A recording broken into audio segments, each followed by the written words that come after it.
to another Coffee with Samso, where we speak with ASX companies about their projects and journey, and we speak to the guy who run the show. So we're at the UWA club here as usual in Crawley, and today we got Andrew Paterson from Great Boulder Resources Limited. I've been chasing you guys when you were a sub 10 million market cap, and I've caught you at 52 million market cap. So, welcome, Andrew. Thank you for your time. Yeah, nice to be here. Look, Andrew, you guys, an explorer, which is what I like, and obviously, as I've mentioned, you guys had a discovery. Maybe we can just get an intro of yourself, and then and what the company is all about. Yeah, sure. Yeah, so I'm a geologist, and the board is all made up of geologists. I'm a bit different within the Great Boulder context, coming from a mining background. So I spent probably the first 10 years of my career largely underground in gold mines around Kalgoorlie, and then in various production roles through to management level in Mount Magnet with Harmony Gold. So probably the first sort of 10, 15 years purely in production roles, and got into exploration later in life. So yeah, a lot of my background has been in gold. In fact, that's kind of the lion's share of it. Then more recently, iron ore, lithium, a bit of nickel, and got involved with Great Boulder about 2.5, 3 years ago, and it's been a fantastic story. Like we're having so much fun there. It's just such a good team, particularly having as a managing director, but having Greg Hall as the chairman is a massive bonus for any explorer. So yeah, we're having a good time. Yeah, I mean, look, you the point you make was that the board is full of geologists. Yeah. Which is a very rare event in an industry where we are sort of geologically inclined. Yeah. Which is probably makes me sort of think, you guys are all sort of thinking alike, in terms of how you should pursue things. I'm an exploration geologist, never sort of been in that mining space before in my past life. But as I grew more into the industry, I do realize that when you have that mining, especially background in underground, there's a lot of advantages that you have over guys that've never done that part of the work. Can you touch on that a bit in terms of, how has that helped you guys on that journey where you are now?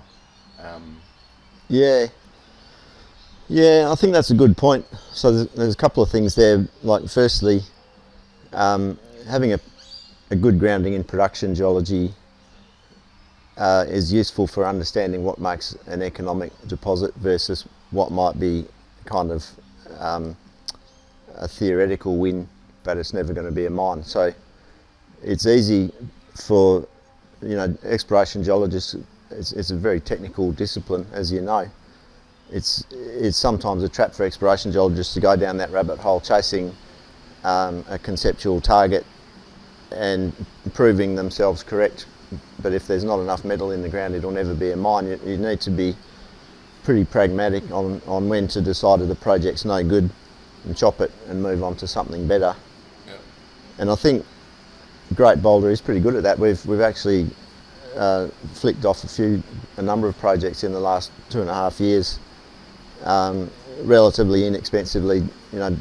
Broad-spaced exploration, decide whether they're any good or not. If they're not any good, cut them off and move on to the next one.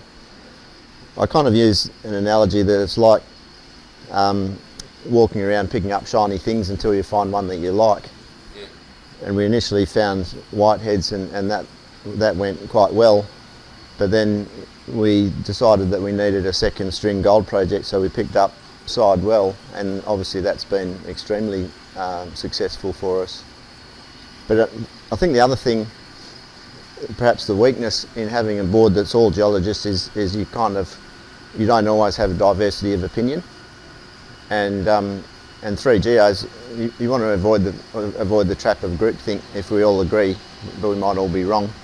So we're actually considering expanding the board now and bringing on someone who's who's from a completely different discipline, who might perhaps ask the silly questions, but they're the questions that we need to consider corporately. So I think that would strengthen our strategic muscle, having someone on the board that's not a geo. So just got the 3 geos on the board at the moment, and that's probably a medium-term goal, is to bring someone else in.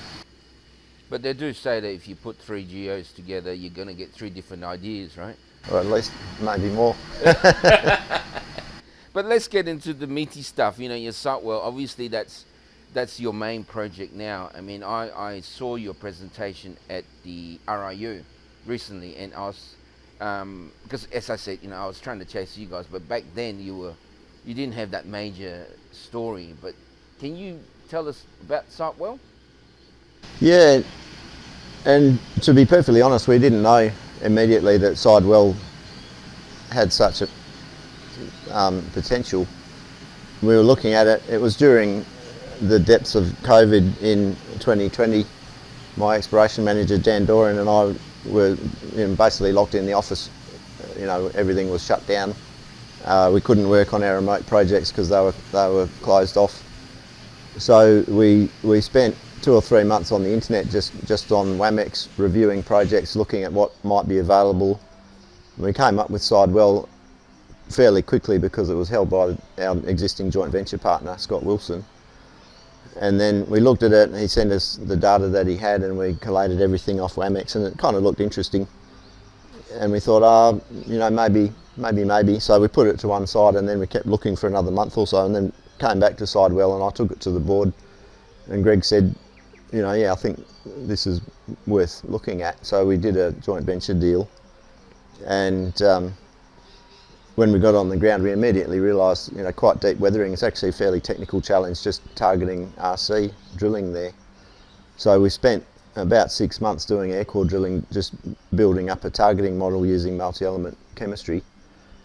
And then in early 2021, our second RC hole intersected, I think it was 5 metres at 31. So it was, you know, a spectacular success, but it did take us a long time and a lot of science to get to that point. So as with anything in exploration, you can be the smartest geo in the room, but you've also got to be lucky. So there was definitely an element of luck in the fact that we agreed to pick up that project and that we were in the right place. I think a lot of these kind of projects is a matter of luck. I mean, luck in the sense of you were shown the project, luck in the fact that you guys decided that this is probably a good punt in some. But when I mean, Meekatharra, where you guys are, is, you know, it's over the years people said, you know, Meekatharra's got good gold, the grades are better. How true is that when you're working at Sitewell? I mean, Sitewell's got good grades, you got good intercepts, I can see it, and you know, there's a story building there, but yeah, how true is that? Yeah, to be honest, I don't really know. I mean, historically, yeah, Meekatharra's a very historic field. It's older than Kalgoorlie in the history of Western Australia. There's definitely good grades there. There's been underground mining there for, you know, 100 plus years. The difference is Mulga Bill is a different style of deposit that hasn't been recognised before in that area. And that's part of the reason why it's still there, is there's always been this exploration paradigm that you look for the banded irons, ultramafics out on the western limb of the greenstone belt. Where we are in the middle, there's nothing there to indicate that there was a gold deposit sitting at depth. You know, we had alluvial cover, so we had no surface expression, no geochemistry, no magnetic signature whatsoever. It's completely bland to look at, and then, you know, you stick a hole in the right place, and we got 14 metres at 36 grams a tonne, and that was just a game changer. So what led you to that discovery hole, I guess, you know, with what you just described? And nobody just sticks a hole in the middle of the ground. There's a reason that you followed. So what was that? Well, we were working on the back of earlier explorers. So originally Western Mining in about 95 did some regional RAB drilling. And that was also in joint venture with Scott Wilson. So the interesting thing there, he's had continuity in that area for 30 plus years. Because NDL was his as well, right? Yeah, he had that belt from next to Meekatharra all the way up to Andy Well in that time. I think St Barbara came in after that and did some followed on with more RAB drilling, and they came up with one interesting hit on Mulga Bill. And then there was nothing much happening until Dore got involved. At the time they were drilling and developing Andy Well. And so they did some RC drilling and they had some good hits in there, so things like 10 metres at 3.3.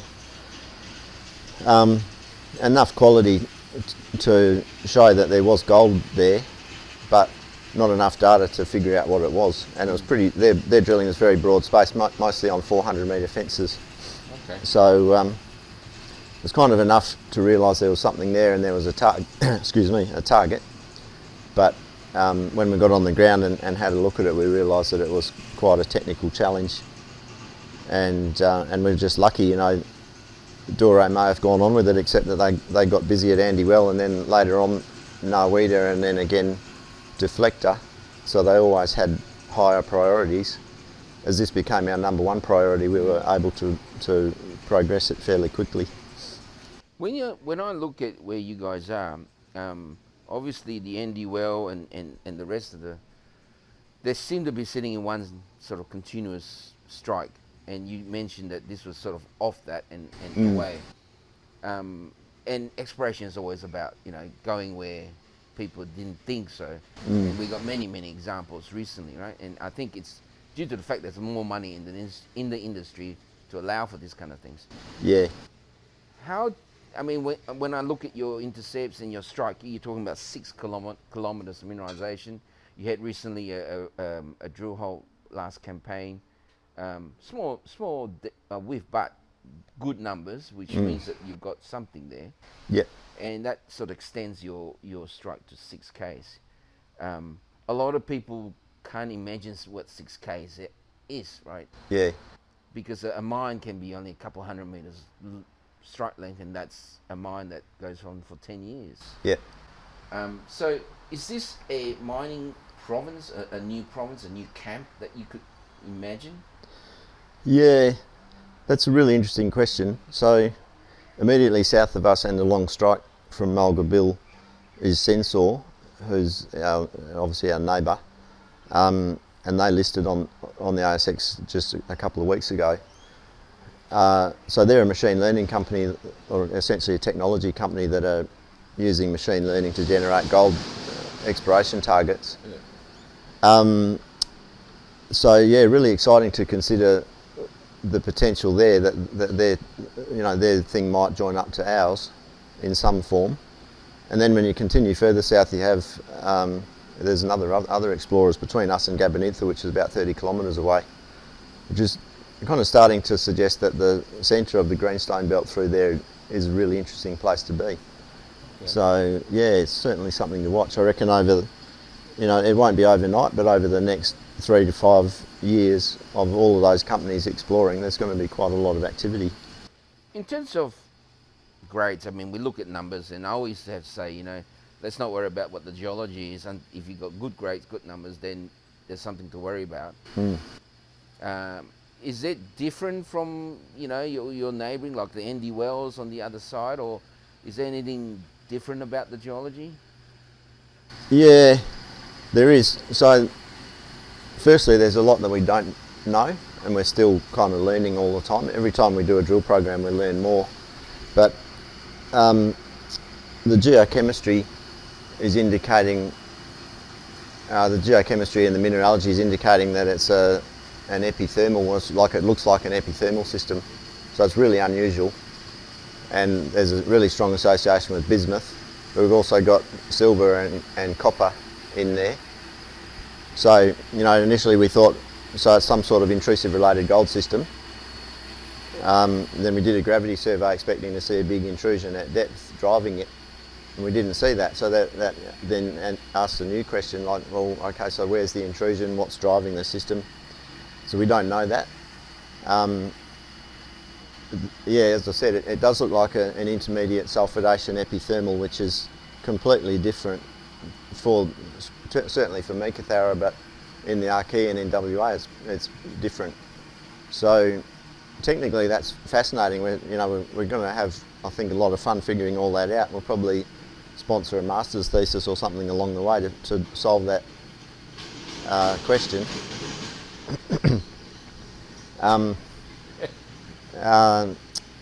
But yeah, you're right. Economically, like the other challenge is just to work out where the gold is and how much gold there is, and that's an economic puzzle. So we've got kind of a technical challenge and an economic challenge, which are in some ways separate issues. Could that explain the highness of your grade? Like this kind of system tend to give that extra number, right? Yeah, that's right. Like in an epithermal system, you'd be looking for like boiling zones and those epithermal vein textures, and you can get really high grade areas within them. But also that would explain kind of these high grade, relatively narrow vein structures that we're seeing. And it may also explain the number of different orientations that we're starting to get our heads around as well. Yeah. Is there diamond drilling in the pipeline?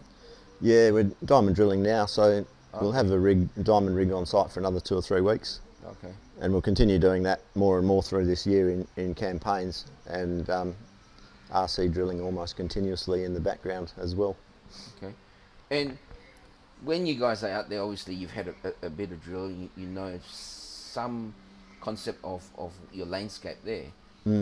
And you obviously your future drilling there. Are you in your head thinking we're going to see more numbers, or there's gaps that structurally that may become a stumbling block? Well, I suppose it would be unrealistic to think that we're going to get continuous high-grade gold over 6Ks. Or at least mineralisation anyway. Yeah, we've got a pretty continuous mineralisation footprint, and the pathfinders are strong the whole way down, so the bismuth in particular lights up really nicely.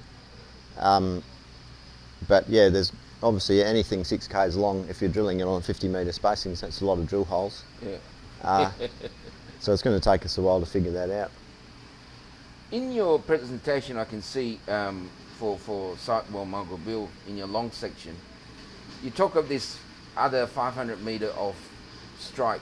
Is that what we've been discussing, that extra gap in between where you had your last, that's the gap we're talking about? Yeah, so in the plan view there's 2 cross-cutting dikes which are kind of useful geographic features, and they're about 3 kilometres apart. Okay. And that 500 metre gap is roughly in the middle. So that's a priority area for RC drilling. Okay. And then, so south of the southern dike, we've now got another 2 kilometres heading down in that direction with strong air core signature. So obviously air core's our kind of reconnaissance technique, and then RC drilling targeted on the back of that, and then ultimately diamond drilling to get the structural information as we go along. Is geophysics helping, or is this a bit of a miss yet still? Yeah, we're still kind of fine-tuning the geophysics. So we already had EM, which was flown by Dore. We've done gravity last year, and we're now doing another electrical technique, being an IP survey, is happening at the moment. So particularly as we go south, we see more disseminated pyrite in the rock. So the theory is the IP survey should light up those disseminated sulphide grains, and then we'll be able to see that and get a discrete, or an inversion of that model will give us like a 3-dimensional shape to target drilling into that. Okay. That's the concept. Yep. Still collecting the data, and I haven't even seen the first images yet, so we'll know in the next couple of weeks whether it's going to work. Okay. You know, moving on from Site Well into your Whiteheads, which is another interesting project in that Irahidi area. Obviously, it's a different sort of game, right? Wellington. Sorry, yep, Wellington. Yeah, I was referring to Wellington. Yeah. Yeah. Can you give us a brief on what's happening there? Yeah. It's a really interesting conceptual target, again, as generated by a desktop study. So we generated that target in 2020 when Rumble first started releasing drill results. Yep. So at that time we thought, that's real tiger country. and so our exploration manager Dan, with advice from Scott Halley, generated the target there, and I literally put it in the desk drawer at that point. I thought, oh, you know, we've got enough to go on with at the moment, so I'll put that to one side. And then in April last year, when Rumble came out with their really big exploration target, which they've since made bigger, we thought, well, you know, it looks like this area is going to get pretty busy, so we whacked in the applications. And we copped a bit of flack for that, you know, being nearology prospectors, but we'd actually had the target for 12 months before that, so we'd done our homework. So that project, there's 3 tenements there, they're still in application. We're currently negotiating an Aboriginal heritage agreement to get on the ground, and I think probably, hopefully realistic, that we'll be exploring there in the second half of this year from around July. Okay. I mean, neurology is does work. It is. I mean, you go where people find stuff, right? Yeah, although it's about 120 k's away, so it's not that near. You know, we're geologists. Couple of glasses of red wine, she'll be right. Yeah. Moving on to Whiteheads. Obviously these are not sort of focused now on, but they are still valid projects, I think, in your portfolio. Yeah. Whiteheads is really interesting. You know, like a geo would love Whiteheads because it's complicated. There's a terrain boundary through the middle, so we've got the Kalgoorlie terrain on one side and the Canalpi terrain on the other. There's potential nickel targets, so, you know, in the Kalgoorlie terrain we're looking at komatiite hosted nickel models. In the Canalpi terrain we're looking at carboid style intrusive hosted nickel models. We've intersected lead and zinc, you know, kind of accidentally in air core drilling and never really followed that up.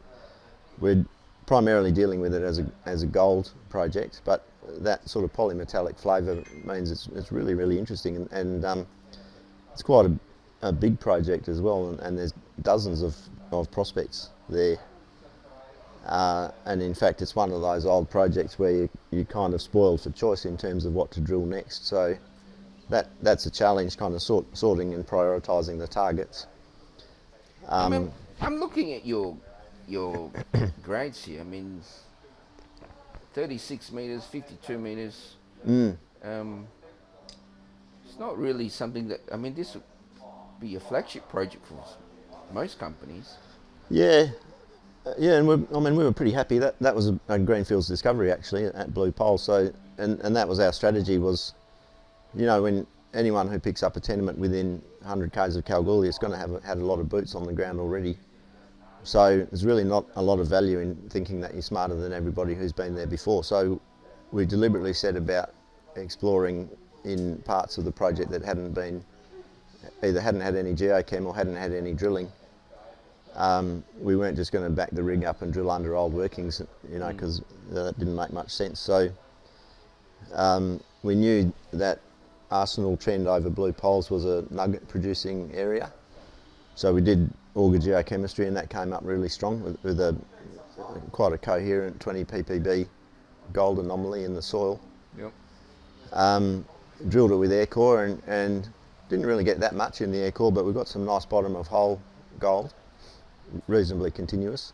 So then we drilled it with RC and we discovered Blue Poles, and it's not a huge ore body. It's probably, you know, 45 to 50,000 ounces, but the theory and the concept there is to continue exploring down that trend and hopefully find a number more of those to build up enough metal endowment to consider doing something with it. I mean, does that create a problem for Great Boulder in the sense of Sightwell's doing so well and there's heaps of work and there's potential there? I mean, this one probably may have the same potential, except it's maybe lower tier. Yeah.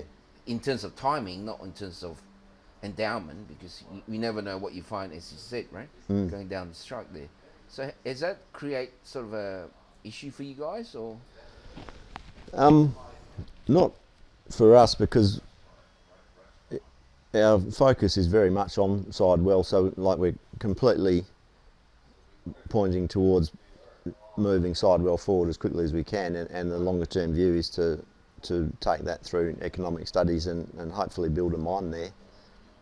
So that's kind of our mission, but it is a problem for Whiteheads because it's not getting the attention it deserves. So we'll keep that ticking over, and we'll have geos working on it in the background. But it's probably only going to be about 10-15% of our effort this year. So it's not going to change a great deal in the next 12 months. So, I mean, we can't do everything, and we're very conscious of that. And in fact, that's why we spun out the copper nickel projects at Yamana. Yep. Was to kind of clear the decks and allow us to concentrate on the key projects, because we can't adequately service all the projects that we had last year. No, I saw that. I think that's that's the way a lot of companies do, because you know, as I do talk to a lot of companies, and there are a lot of good projects, and you sort of say, yeah, they're good projects, but there's always limited amount of money in the bank, right? And also focus. Yeah. So wearing up what market wants you to do, what you can and what you want to do. So it's a juggling act for the likes of yourself, I guess. Yeah. And limited people, you know, hours in the day, basically. Yeah. So for a lot of our history, it's just been myself and Dan as the two geologists, and using contract geos and fieldies for drill programs. So now we're getting a few more people on board, we can achieve more, but we're obviously a lot busier as well. Okay, I mean, look, I mean, there's no point in me saying it's a good project, because it's obviously a good project. And a lot of guys out there who are watching this, as I keep telling people, you know, there's a level of different types of people that are in the market today. And one of the things that you have to deal with, apart from all the technical stuff, obviously, is appeasing the market and those who support the market. What are those guys saying to you now? Because, you know, I had this conversation with Ian Murray yesterday. You know, everyone seems to love everything but gold, but gold is heavy on should be featured anyway, much higher than it is. Yeah. So what are the market guys saying to you in terms of what they think, that where the market's going to go? You know, the crystal ball conversation. Yeah. Yeah, there seems to be a general sentiment that gold is set for a re-rate at some point, you know, this year.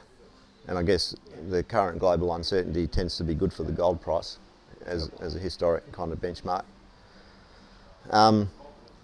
Yeah, I kind of don't waste too much time trying to predict the gold price, because everyone who does is always wrong. It's just that some are less wrong than others. So that's a good narrative. Yeah. So, yeah, I think, you know, the long-term outlook for gold is pretty positive. But having said that, you know, it's really good to see some of these battery metals having their day in the sun, and, you know, things like nickel and vanadium and commodities that are often unloved. So, you know, they deserve their time in the sun. So, you know, I hope those companies all go well. But I think gold, as a longer-term bet, is pretty solid. And at the end of the day, with the grades that we're seeing at Sidewell, I think, you know, grade trumps everything, ultimately. I mean, I remember talking to Rick Raw, and he said, you know, I don't want to see gold at 3,500 or 5,000 because that means something's terribly gone wrong in our world, right? Yeah. And at 1,900 or 2,000 or 1,800, producers are actually making a lot of money. Yeah. You know, a lot of people forget that.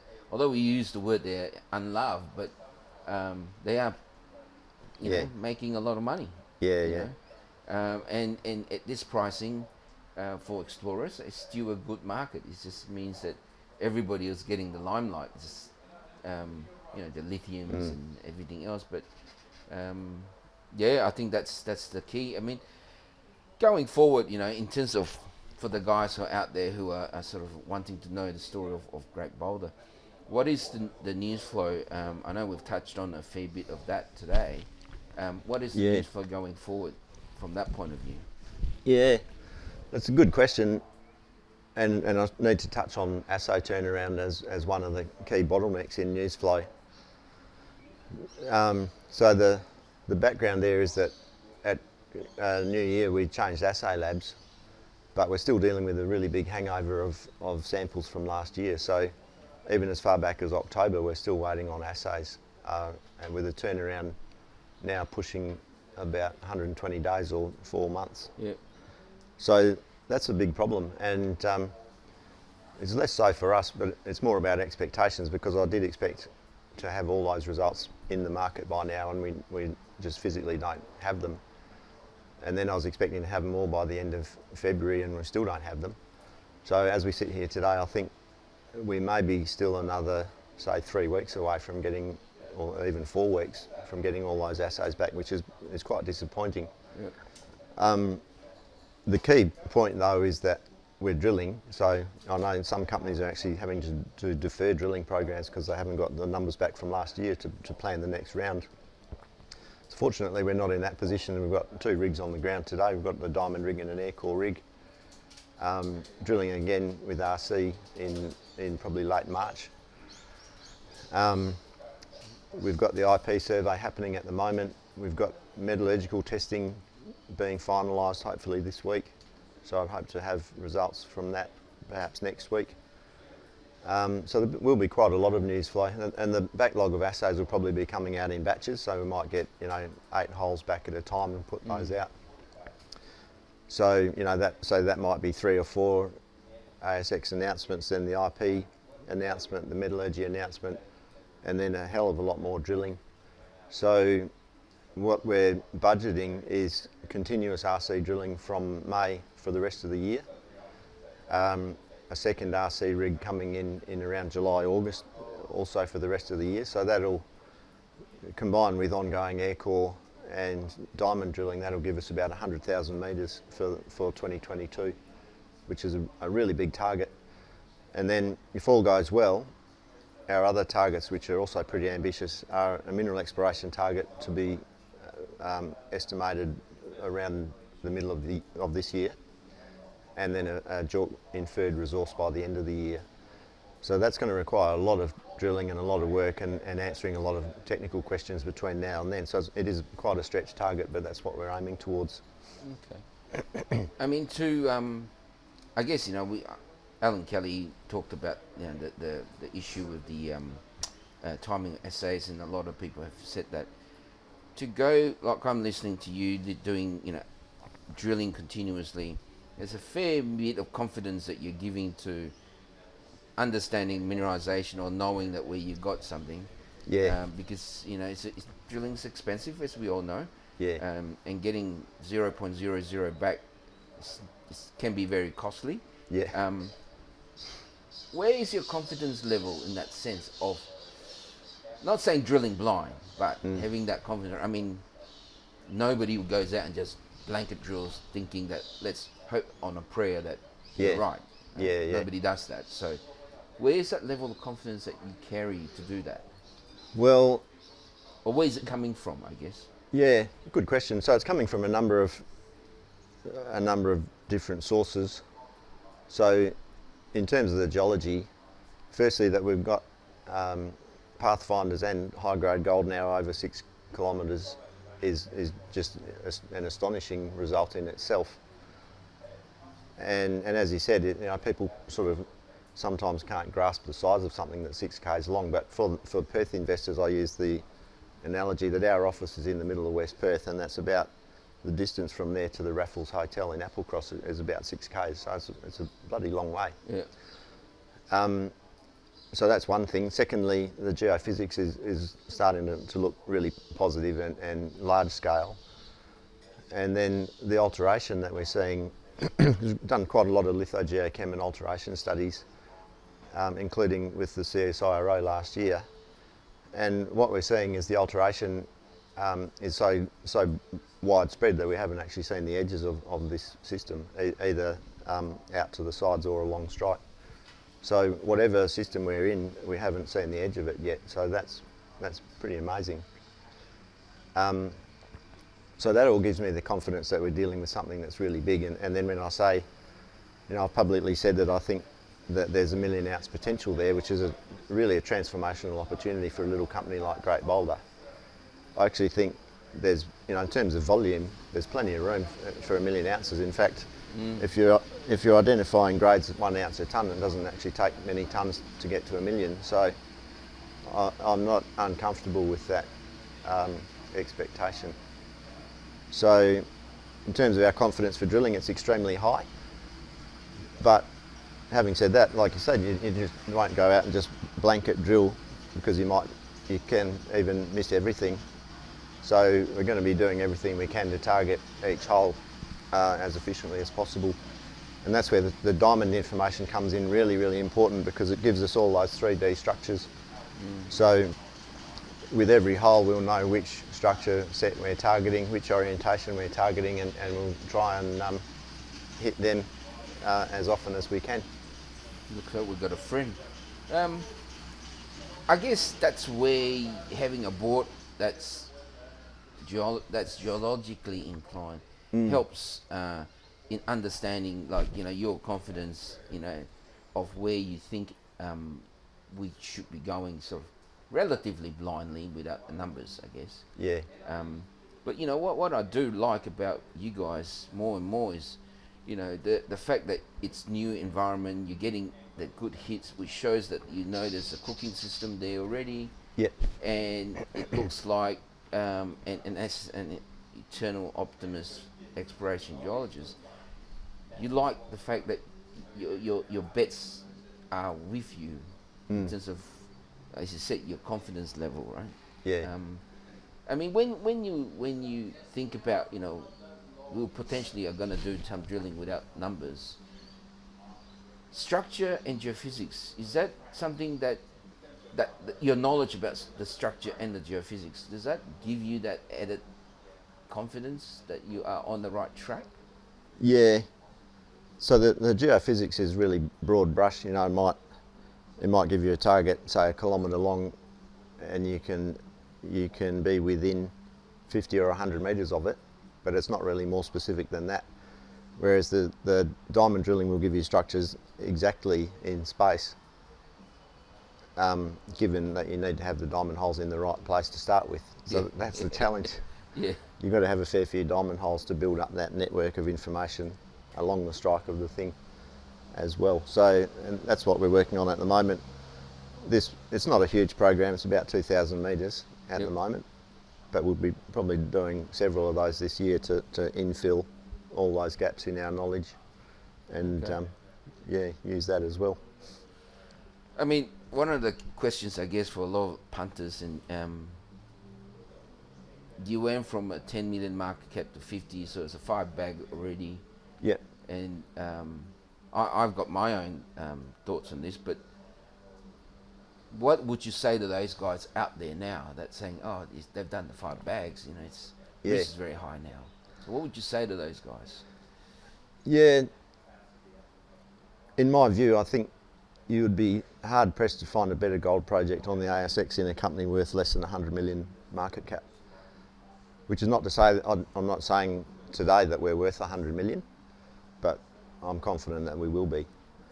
I just think it's one of the best value gold stories in the juniors at the moment, and I think one of the best projects in Australia held by a junior regardless of market cap. It's certainly, I've been in the industry for nearly 30 years and I've worked in some pretty exciting projects, but from an exploration perspective, this is the most exciting one I've seen, and it's pretty cool to be part of it. Look, I think in some ways, I mean, everyone's a penny investor, everyone wants it cheap, but the way I see it is at 10 million you haven't got what you've got, but I would have thought with what you've got you'll be a lot more than 52 million or something like that today. And I still feel that there's so much more potential for this to grow. I mean, if you had a resource or 500,000 or 1 million ounces, 52 million would be cheap today. Yeah. I mean, on fairly average multipliers, you'd think 1 million ounces should be worth about 100 million market cap or thereabouts once you get it into resource. But the other thing, the kind of big sleeper is Wellington. So if you look at what happened with Rumble and then Strickland, they got significant re-ratings on their initial holes up there. So if we get onto something similar at Wellington in the lead zinc space, then that could be another re-rating event. It's probably not going to happen this year. Well, it certainly won't happen this year, but if we get drill targets up there this year, we'll be drilling them next year, and that could be another catalyst in the future. like to remind people that, you know, a lot of investors have short-term memory, but De Grey, when they first had that discovery, I don't think they were at 52 million. I mean, their market was so high that everyone was saying, is this for real? And I think they reached over $1 billion. Mind you, they now have, you know, multiple ounces, millions of ounces. But if you took that into consideration, you know, 52 million, I think is cheap from a punter's point of view. Not saying we're not professing anything here. Yeah. But you know, when I look at it, I think, yeah, you know, you guys got almost very good chance of finding stuff. I mean, I keep telling people to find what you got there in terms of what it is. It's yes, it's luck you found it, but there's a lot of components that need to be in that space for you to have that, right? Yeah. And you've got it, and that's the key, not somebody else. Yeah. So, look, Andrew, I think, you know, in terms of, you know, what is happening, I mean, if you got any last words to get those punters, say, to buy or not to sell and to hold? Yeah, there's a few key points that I think are worth mentioning, and one is that we're doing a lot of really high level technical work, both in terms of data collaboration with other companies in the area, our innovations programs with the CSIRO to use their boffins and technology to better understand our ore body. So doing some really strong technical work, which is extremely rewarding and very, very cost effective. And then where, you know, our ratio of dollars in the ground is super high. Our overhead costs are really bugger all. I'm pretty proud of that really all our effort is spent in the field. And ultimately I think we're a small, strong technical team, and we're having a lot of fun. You know, being part of a technical discovery story like this is enormously rewarding. And we'll be building that team through the year, so, you know, getting more smart people on board, you know, people with the right attitude that want to be part of this discovery, and it's going to be a pretty exciting year. I think with the borders opening up too, will release a lot of pressure on human resource, I think, which is good. I mean, look, Andrew, great story. I like it. I think you know, I like the fact that you've got something of substance and potential to grow. I think that's really good. Look, you know, before we close off, I've done some collaboration with Florence Drummond and her Indigenous Women in Mining group, and they've kind enough to supply us with coffee, which fantastic. we're giving away to guests who are silly enough to come on to Coffee with Samso. So here's a couple of packets. Thank you. Enjoy the coffee, and look, hopefully we'll continue to follow your story and look at updates. But I think exciting times. I finally caught you, and I love this kind of stories. I think I don't think the ceiling's anywhere near where people may think, you know. But anyway, thanks for your time. Thank you. Do it again. Fantastic. Thanks very much.